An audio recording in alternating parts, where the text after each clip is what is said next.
Glasses allow you to strain, have bad habits, but now when that's removed, you relax into the actual healthy habits. Girl, you've got questions. Questions about your body and how to feel good in it, about your hormones and how to keep them in check. Questions about your sex life and your whole health. Can you imagine having a best girlfriend who was also a triple board certified OBGYN? A girlfriend doctor you could call and ask or tell her anything. Someone who could show you how to live any stage of life, before, during, or after menopause, in a big, bold, and beautiful way. Well, friends, I'm your girlfriend doctor. I believe you are meant to flourish and shine, to embrace life and awaken to all its possibilities. Let's get there together. Welcome to our show.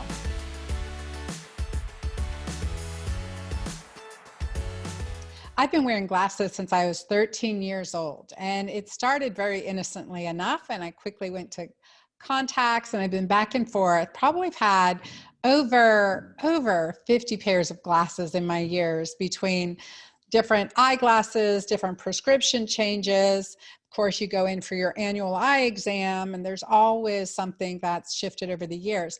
And until recently, I started needing to wear bifocals or readers, and that was another level. So yet another new set of glasses, and I couldn't decide, my red glasses, my black cat eye glasses, what glasses should I wear when? And when should I wear my contacts? But really irritated me to even know that I would have to be wearing bifocals and readers. And so I would love, I don't know about you, but I would love to not have to wear reading glasses when I'm reading my favorite books or taking notes, or, just in bed, and being able to be without those reading glasses makes a really big difference. So comfort and a sign of healthy aging. Plus, we know as we age, we're more at risk for cataracts and glaucoma. So today I wanted to share something that I've been working on myself, and that is to get out of reading glasses, or to at least prevent my eyes from getting worse and worse and having to continue to change prescriptions. But oh my goodness, wouldn't it be great not to be able, not even to need to use reading glasses? I would love that too. So the expert on this area, actually getting you out of your glasses in so many ways, is a colleague of mine, a friend. Her name is Claudia Muehlenweg, and she is the founder of Holistic Vision LLC and creator of the Naturally Clear Vision Method. She always hated her glasses and had made it her mission to help others see clearly, naturally, just like she's done. Claudia is a sought-after international speaker and workshop leader. She focuses on finding the root cause of her clients' blurry vision instead of using symptomatic treatments like glasses, contacts, or surgery that can actually make their eyesight worse in the long term. So let's bring on Claudia. Well, hello, Claudia. We're going to jump right into it. Welcome to the Girlfriend Doctor Show. Hi there, Anna. I'm so happy to be here. Great to be here with you too. So I was just telling my audience a little bit about you and your expertise and your passion to get people to see without glasses. And so tell us a little bit about your backstory. What got you interested in this, and how has it made a difference in your life? Great question. And like with most of us who teach something, right, we had our own problems. And I got my first pair of glasses at age 3. And I had convergent squint, meaning my right eye was going in, so depth perception issues. I was farsighted, and they made my life really miserable because I got bullied, I got teased. Back in the day, it wasn't popular, and I was determined to get rid of glasses. And I actually managed to get rid of glasses in my late teens, and enjoyed the 20s, where I really found myself in my passion. I studied art, found myself, was out of glasses. And then as my life kind of got stressful, difficult marriage, divorce, I was back in glasses. And initially I was wearing them for a few years, and they said, oh, now you're 40, it's just normal, and you said that earlier to me, the sexy librarian. I'm like, but I don't know, I feel like handicapped. I felt handicapped. I remember getting lost at night in the, in LA, and I couldn't read the map. That was back in the day before Google, told us what to do. I couldn't read the map with the glasses. I couldn't read it without the glasses. I was really worried. And then I remembered, you know what, you've done this before. And I got the book that I got back then and finally got a teacher and then became a teacher, and it changed my life. Like, I'm 60 now and I feel better and more vibrant, and I feel free. I can go to the rainforest tomorrow and I don't have to worry about, losing my glasses or any of those things. So yeah. That is amazing. So you weren't teaching this till recently. Well, I've been teaching this since 2009. So I've been doing it since 2009. Initially, I still worked a little bit as a graphic designer, which also is all about vision, right? About seeing colors. And because I'm a single mom, I had two daughters who are now in their 20s. And so for a while, I had to kind of do both. But basically, I've been practicing vision improvement my whole life because, like I said, in my early teens, I became interested in getting rid of my glasses. So I've been kind of experimenting on myself, bought my first book at age 17, that book that I mentioned. So it's been really like almost, I would say, what is it, like 5 decades? Not quite, a little less than 5 decades of vision research. Well, that's pretty, advanced. So at 17, so a few years ago now, right? 40 or so years ago. What was the name of that book, and what was their background? How did that inspired you? And also just gave you some healing. So the foundation of all natural eyesight improvement is the Bates method. And Dr. Bates, just without going too much into detail, he was an ophthalmologist who lived 100 or taught 100 years ago. He was a Columbia professor. And he realized, he was the kind of curious person who realized what he learned in medical school didn't really make sense, because he saw how his patient's vision got worse and better. And he's like, hold on, I wasn't taught it could get better. So he created this method, and all vision improvement is based on that. And the book I bought, because I lived in Hamburg at the time, in Germany, where I'm from, was translated to German. It was written by a woman named Lisette Scholl. I don't even know if she's still around. It was called Visionetics. But here's the thing. Vision improvement is based on relaxation. Because when you are relaxed, your whole system can operate optimally. When you're stressed, all the other functions, digestion, all the stuff that you also teach, right, is kind of not in optimal condition. And so the book itself didn't matter so much as like learning good vision habits and based on relaxation. And that really made a difference for me. I think that is so profound. When we talked earlier and you said that, it made sense. It really did make sense. And you think in times of higher stress, your vision gets worse. Now we're going to touch on the visual changes that happen around menopause, perimenopause, and menopause, and what we can do about that too. But really to talk about that relaxation piece. And as you talk about that, because I concentrate a lot, I get these little frown lines here in between my eyebrows, and thinking, okay, probably I should really think about relaxing there too. Just in general, there's a cosmetic vanity point, but how important it is to be self-aware to be able to relax like that. So that's really cool. So vision healing based on relaxation. I love it.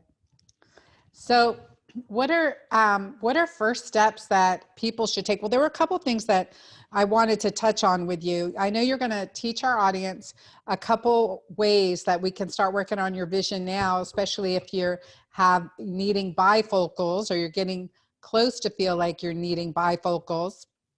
And we want to talk about some of the psychology. Like you asked me, like, I started wearing glasses at 13. And so what was going on in your life around 13 that you would need a barrier to other people, maybe? What was that about? And I thought that was interesting. I never thought about that before.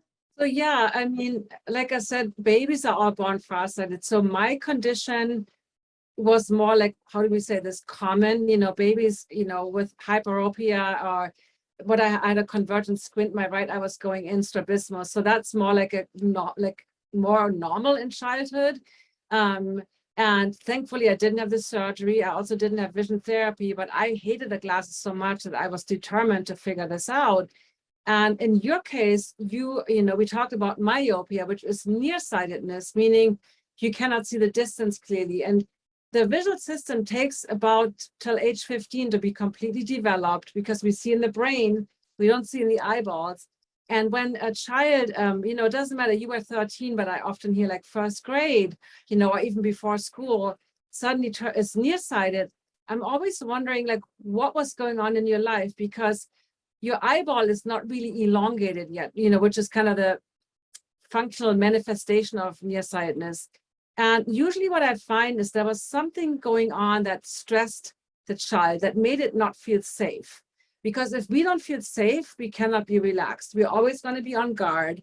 And that could be, things like parents fighting, moving a lot, being bullied in school, losing your best friend, a death in the family, like anything where you as a child feel like, I'd rather stay in my little bubble. I don't want to see all this stuff out there because that's just too much, or you hide behind your books because that feels like a good, safe zone. And that's what I'm really interested in, the so-called adverse childhood events. And so do children who've had adverse childhood events have worse eyesight? Here's the thing, not everybody reacts the same way, right? So, like I sometimes see, with family members or others, they get eczema or they get stomach aches, or somehow your body talks, right? And we kind of, with stomach aches, we might take them to the doctor, and oftentimes they don't find anything wrong because it's a psychosomatic problem. It's like, it doesn't originate in the gut having an issue. It originates in the mind being afraid, having anxiety, or not feeling good, or feeling depressed, or whatever the situation is. And when we don't listen to the body, right, I call this the engine light, when we don't look at what is actually underneath the hood, what is going on, then we use these symptomatic treatments, and glasses for vision. So yeah, not all children react the same way, but the body somehow shows something. And now what's happening in perimenopause, the menopause, to make the, eye changes? And one of the things that we know from science, that the decrease in estrogen, decrease in progesterone, our natural hormones that decrease in perimenopause, can affect the shape of the eye, cause dry eye, and increase our risk for cataracts and glaucoma and macular degeneration. Yeah, so what I most commonly find is the dry eyes, because due to the hormonal changes, like you said. So dry eyes, I will show you some really easy ways to improve dry eyes. I've worked with many, many clients who also had LASIK, and a common side effect of LASIK for most people, or for a lot of people, I would say, is, chronic dry eye syndrome. And we even got rid of those eye drops. So dry eye is really rather easy to heal. But dry eyes could also have emotional root causes. And in perimenopause or menopause, I haven't found with the eye shape of the eyeball so much, but sometimes it's also that, like, we're shifting into a new chapter of our lives. And sometimes, like a lot of times we end up in divorce, or relationships break up, or we don't like the job anymore that we were doing. We want to kind of find ourselves. And that has to connect with the vision for yourself. Like, where do you see yourself in the next 20, 30, 40 years, now that your children might be, out of the nest, or you have an empty nest, or, you're in that transition phase. So I find a lot of times those aspects have a big impact on our actual physiology and how we see things, and how relaxed and how good we feel, or not, the lack of that. I think it's just really clear. I'm writing down, what is your vision for yourself? And it's not going to be like the, grandma sitting on the porch swing, right, with her big, thick glasses. We don't want that vision, but maybe that is a vision. Maybe that's been a vision. Maybe that's what we see as aging. And so this transition of life may look like that for some people. And it doesn't have to be. So it's like changing the vision for yourself, changing how you look in that vision. So you're strong, vital, looking at your most amazing role models and how they're doing, right? Exactly. Like, be excited, be excited about your life, and not like, 10 more years to retirement, or, like counting down the time to what, Yeah. Yes. Yeah, absolutely. So I love that. Be excited about your life. Think of a vision for yourself in your sexiest, energetic, most healthy way that, you become the role model. So with that dry eye, because I know our audience is like, okay, tell me what to do about dry eye. Don't leave me hanging here. So a simple, super simple thing is blinking. And blinking is something just like breathing that we do automatically, and yet we can also, control it or improve it. And what we found in studies is that when we look at screens, blinking is reduced. Like for everybody, we blink about every 2 to 3 times per minute. Healthy blinking is every 2 to 3 times every 2 to 3 seconds is healthy blinking, because it takes only 10 seconds, about roughly, to thin out the tear film. And, the amount of tears that you have, is obviously hormones control that and the quality of the tears. But if you simply blink more, that's an easy way to keep your eyes lubricated, right? So the more air, the lack of blinking dries out your eyes. And I always tell people, put a little sticker on your computer, or, I didn't used to blink, which is common when we have vision problems. And now I just can't, like when I'm trying not to blink, it actually hurts my eyes. So that's a simple strategy. Another one is just resting your eyes. Close your eyes a little bit more often. Just close them. Sometimes we listen to something we don't always have to see. And if you want to boost that even more, you can do something called palming, which is with the hands, with your cupped hands, you close your eyes and then you cover your cupped hands. Just like so, I recommend having an elbow rest if you do it for more than a couple of breaths, and relax your shoulders. And for me, this is a little like a reset. I'm going on a little mini vacation right now, imagining something where I'm like, oh, yeah, it felt so good, or like a memory or something imagined, or being at the beach or whatever, whatever you like. You're going on this little journey, and let your eyes really relax. Let your jaw relax. Take a few deep breaths into your belly. And then when you want to come out, you move your hands away and you keep your eyes closed. And you will find that even how much brighter it is without your hands. And then give yourself time to kind of come back and do like 5 little blinks and then 5 gentle squeezes, which stimulates the lacrimal gland, which also produces the tears. And that little break that I just did, my eyes are almost like very, very lubricated and fresh from that little teeny tiny break. Yeah, mine too. Mine are more moist at this point. Yeah, right. And so I think, like, if you were driving, don't do that with us. But if Right. you're driving, definitely do it. One thing I like to do, Claudia, is to rub my hands together, and then to just create some additional heat and warmth, and then to put them on over my eyes. It just feels so good when you need that. And that is that time to take a break. So how often should we do that during the day? So here, palming is, and I love, by the way, the rubbing the hands. I sometimes demonstrate that way because it creates more nerve, activation in your nerves too. So basically, palming can be done as a preventative measure, right? That's best before you even feel any strain. But if you do feel strain, instead of like, oh, I got to put the stronger glasses on or something, do 30 seconds of palming. Take this little break. Give yourself that little timeout, that little mini vacation. And so for some people, that might be 10 times a day for literally 2 deep breaths. And for other people, it might be better to do a little bit of a longer kind of like a meditation, right? How we might meditate for 5, 10, or 20 minutes. But usually what I find is if you do it a little bit more often initially, you catch yourself before the eye strain gets really bad. Every time you feel like, oh, my eyes feel a little tired or strained, give yourself that little break. Yeah, no, I think that's powerful, especially if you're working at the computer. I pulled up, all my glasses here, and I've got so many glasses cases. I mean, I've got so many pairs of glasses, reading glasses, layers of glasses, which are probably going to make me start using one of my older pair of glasses that aren't as strong on a regular basis. We talked a little bit about that. And then one of these cases is, if you're using to help with eye strain too, what do you think about our blue light blocking glasses? And So would you wear them over your eyeglasses?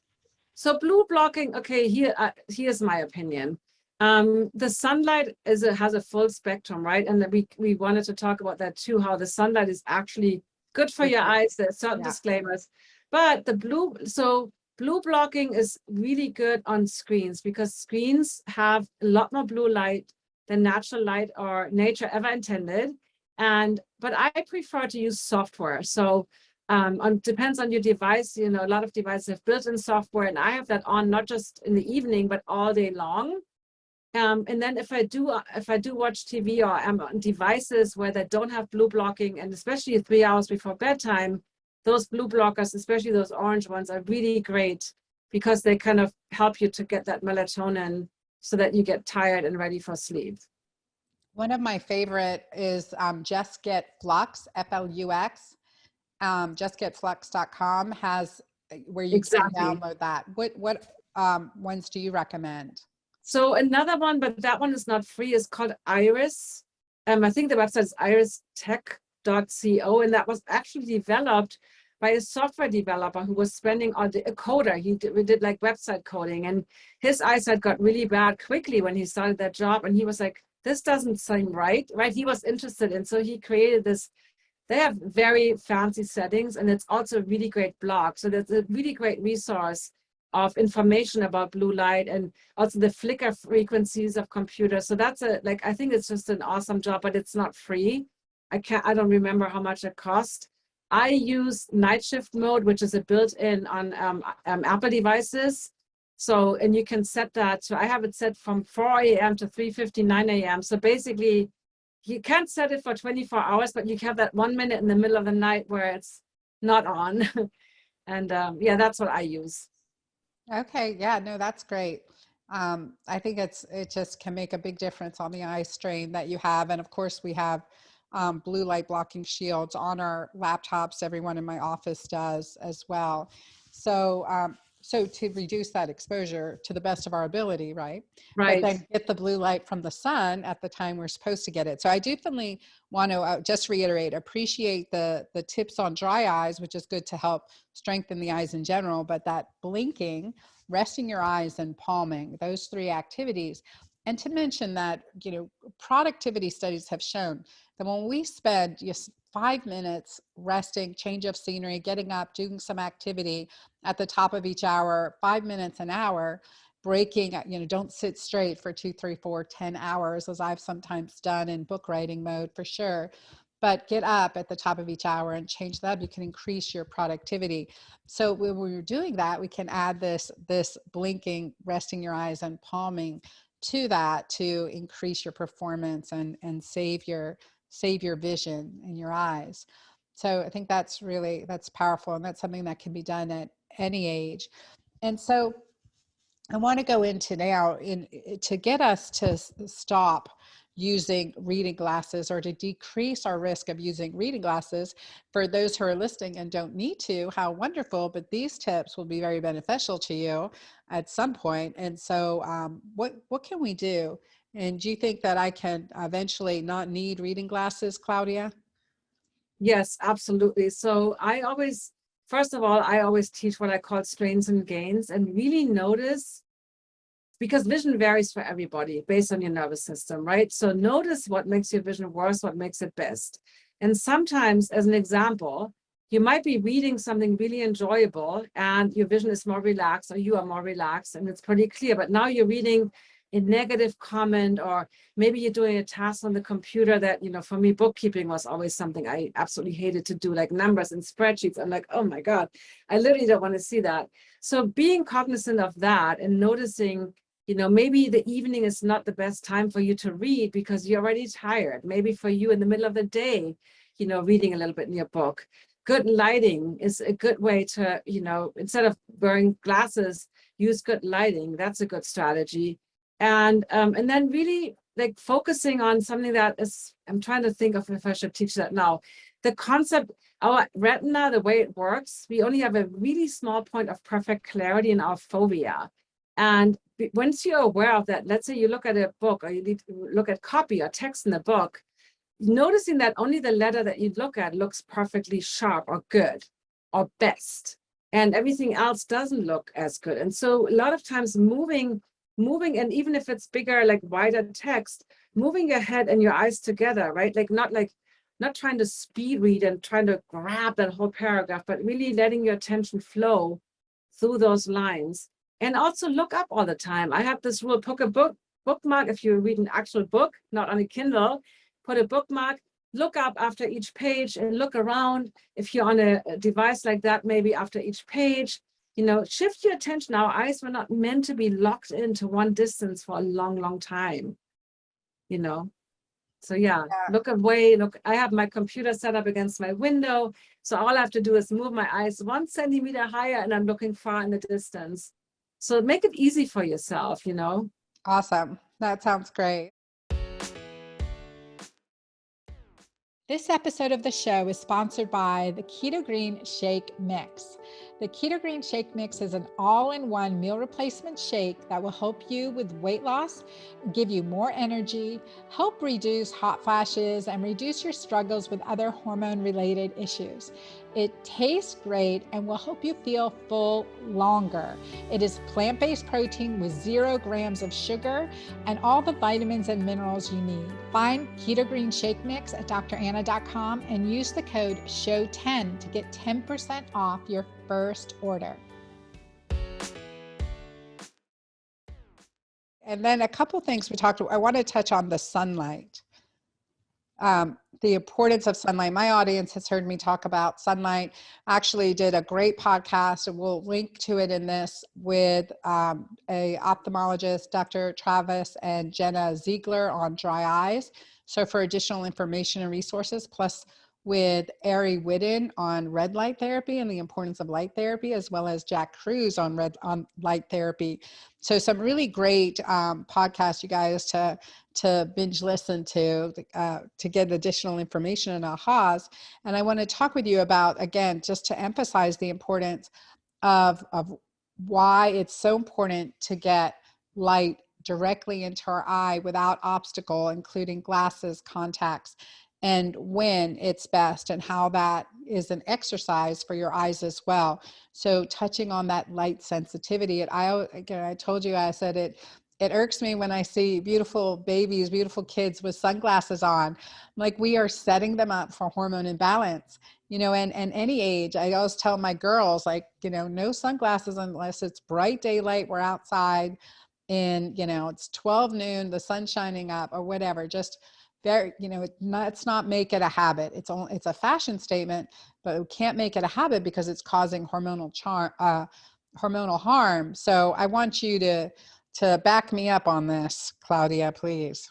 Oh, absolutely. This was big part of and interestingly, when Dr. Bates was teaching, 100 years ago, sunglasses just became popular, and they were really developed for pilots, for Arctic explorers, for really extreme conditions. And they just started becoming popular by the Hollywood stars. And Aldous Huxley said in his book in the 1940s, he wrote a book called The Art of Seeing, because he actually had a Bates method teacher help him improve his eyesight. And he said this crazy trend of wearing these dark goggles, it's like becomes an addiction, just like cigarettes. And it's true, like you said, it's an addiction. And think about it, our eyes are the organs of light perception, right? The only part of the body where we directly receive light and see it, like where we actually goes all the way into our brain. And now the more light sensitive you are, how that's directly related to the refractive errors, which is light nearsightedness, farsightedness, astigmatism.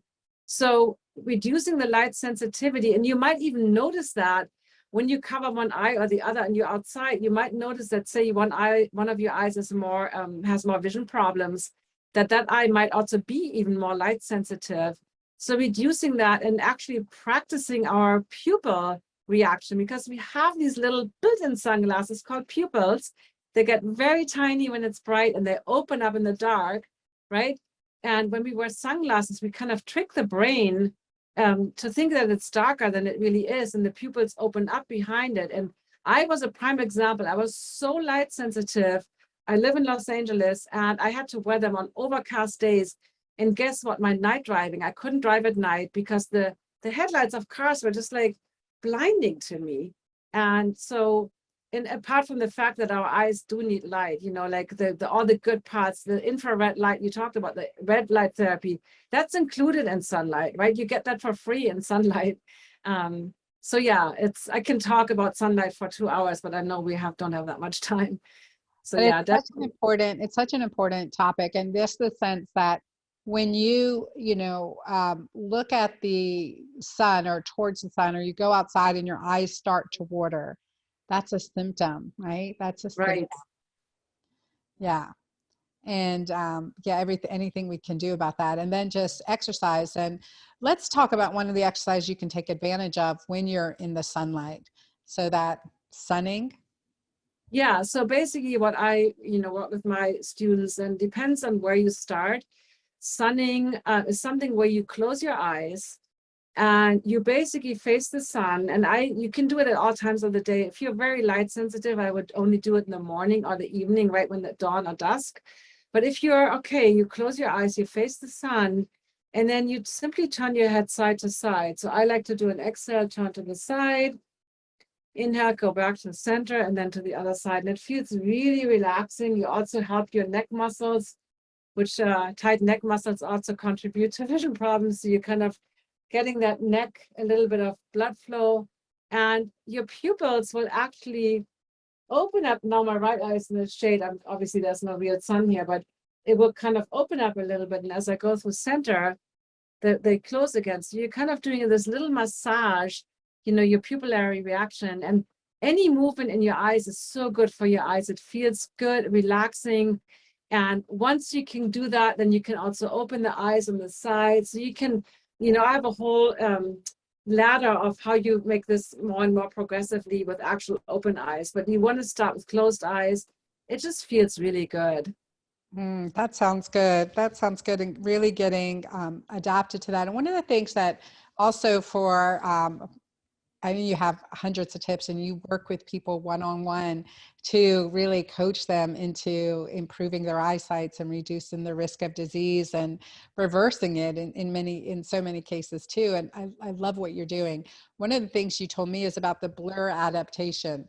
So working with the blur adaptation, because this is about as far as I can read right now without my glasses on, without my bifocals on or progressive lenses.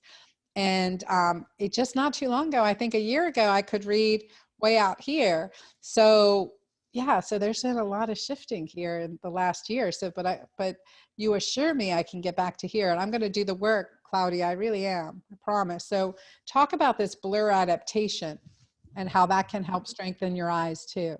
Yeah, so blur adaptation is really more like a term that scientists use and what they found in studies, and it sounds so negative, but they have shown in studies when people don't wear their glasses for 3 hours, and I don't remember all the exact stats, but basically the gist of it was, let's say they looked at the eye chart before, right? They took the glasses off, and in that moment they looked at the chart, and let's say, I don't know, they would see 20/40. And then after 3 hours, they could read the 20/30 or 20/25 line, meaning your eyes, and this is what I'm talking about, your brain, you see in the brain, and the perception, right, of being able to recognize these things improves when you don't have that correction in quotation marks, right? Because the glasses kind of do the work for you. And here's my message always: the glasses allow you to strain, have bad habits, not blink, stare, try to see like this big area cleared, all the bad habits combined, and still give you clarity.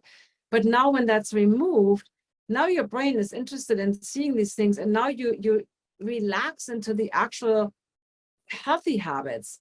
And what they found in these studies, obviously in 3 hours, your elongated eyeball, if you're nearsighted, right, is not suddenly round, or if you're farsighted and it's too short, it's not suddenly perfectly round, but you have the perception has improved. And who cares at the end of the day? Who cares about what your length of your eyeball is? If you can read the line on the sign clearly, I don't care whatever the machine would measure in terms of, right? The diopters is only a functional measurement versus the actual ability to see something clearly. Does that make sense? So, and that's why when people start worrying that or get into weaker glasses, your vision can improve, assuming you don't fight that blur and you're not like, what? Like, you're like, you have just that amount of reduction where you can relax, right? Not too much, but if you do too much, then you're not feeling safe, right? Then you feel scared, and then you're not improving. So it's kind of that sweet spot. But that's basically what it is, getting into weaker glasses or doing things without glasses that you can safely do so. And then and that's how I noticed the second time. I had my glasses on. I want to finish that story. So I got lost.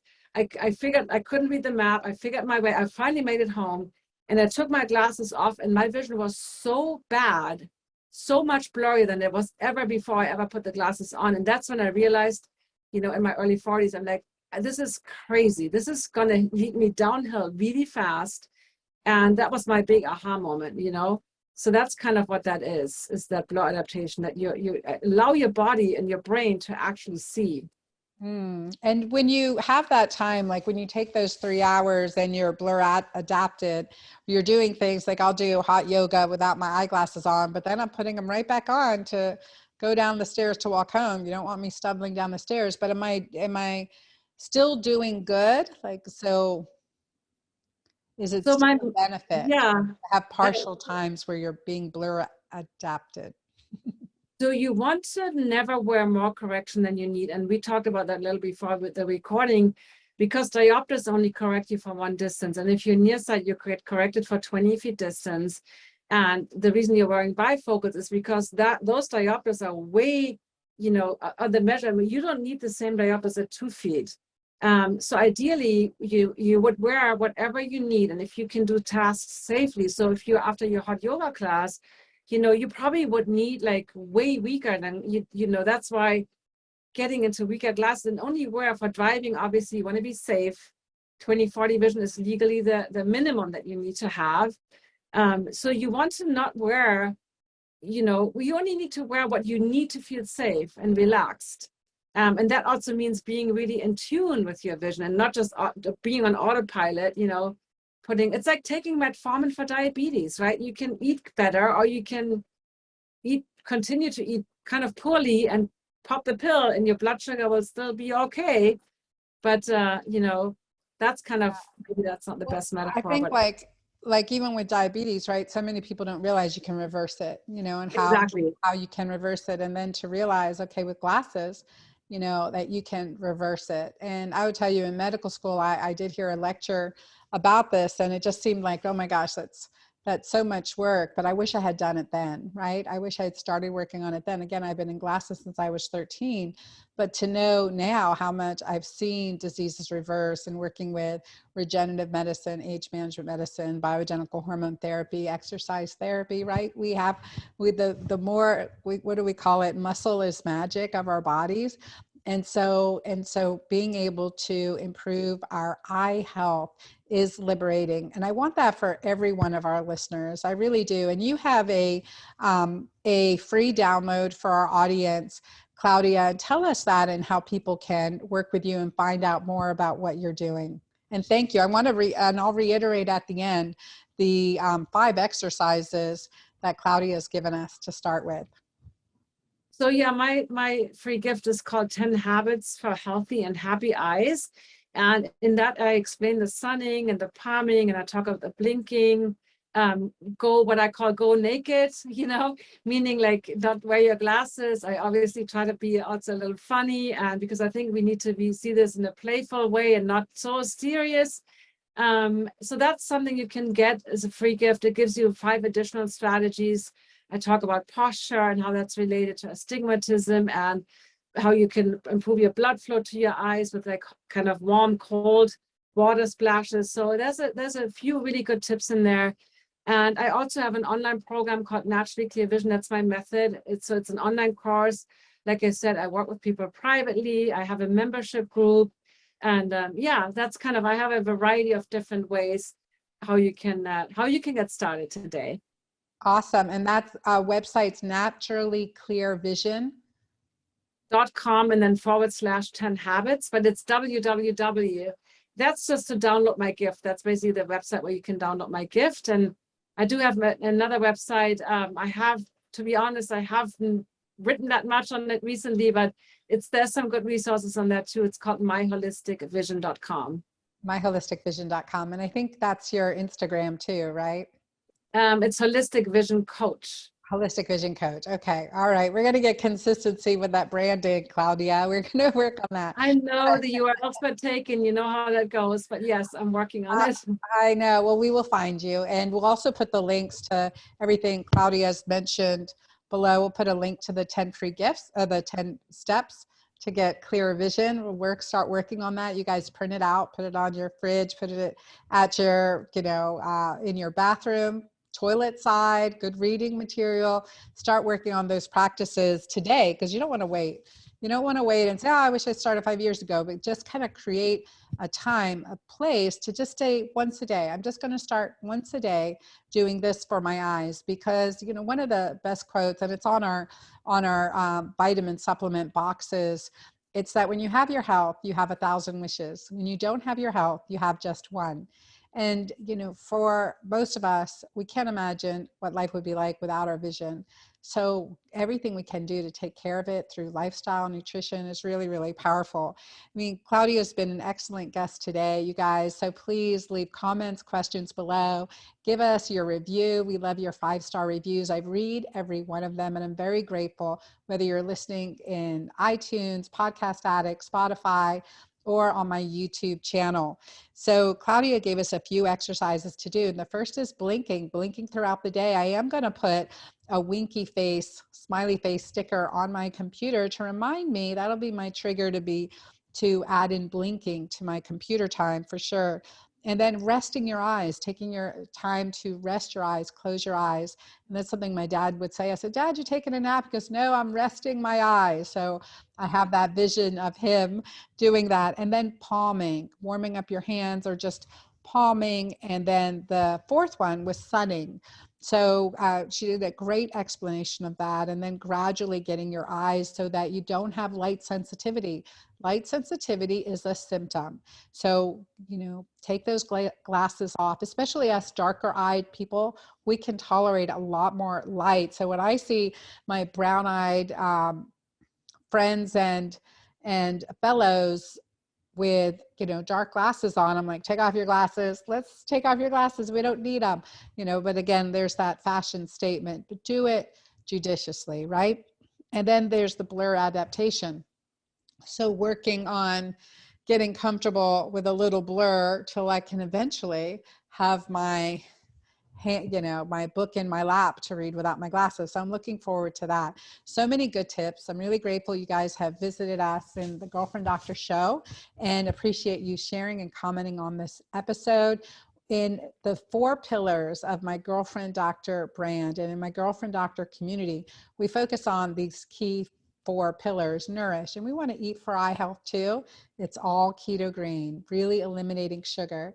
So nourish your body and awaken your mind to the possibilities. If you didn't know before today that you can improve your eyesight, now you know. So the next right step is to do some of these exercises, get more information, download those 10 steps to, 10 things that you can do right now to get clearer vision, and embrace those you love. Share this information. Giving is contribution, and sharing this information is contribution, and that increases oxytocin, which improves all markers of aging.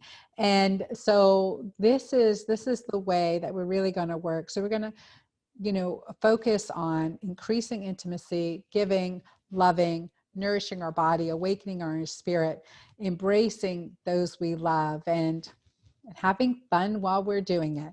So I look forward to seeing you on the next Girlfriend Doctor show. Thank you for being here.